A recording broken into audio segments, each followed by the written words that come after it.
In this video, I will show you how to replace the VVT solenoid on 2003 to 2008 Toyota Corolla. Step number 1. Park the vehicle on a level surface, engage the parking brake and place wheel chocks in front of and behind the rear wheels for safety. 2. Open the engine compartment and remove the bolts securing the upper engine cover using a ratchet and a 10mm socket. 3. Once the bolts are removed, proceed to remove the cover completely by simply pulling it straight up by hand. 4. Detach the wire loom from the plastic retainer shown on the screen. To do so, press upward on the retainer lock by hand or with a small flathead screwdriver and simultaneously pull the retainer straight out by hand. 5. Disconnect the solenoid's electrical connector by pressing inward on the connector's locking mechanism and simultaneously pulling outward by hand to release it completely. 6.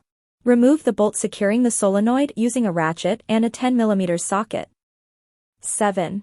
Once the bolt has been removed, proceed to remove the damaged solenoid by simply pulling it straight out by hand. 8.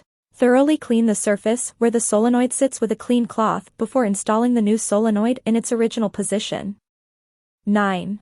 Apply a small amount of O-ring grease to the O-ring seal and install the new VVT solenoid in its original position, pressing it inward by hand to ensure that it fits correctly as shown on the screen.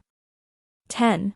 Install and tighten the bolt firmly according to the specifications described in the owner's manual and install the electrical connector in its original position, pressing it inward by hand to ensure it fits correctly. Reattach the wiring loom retainer and install the upper engine cover in its original position. Tighten the bolts firmly according to the specifications described in the owner's manual. That's how simple it is to replace the VVT solenoid on 2003 to 2008 Toyota Corolla.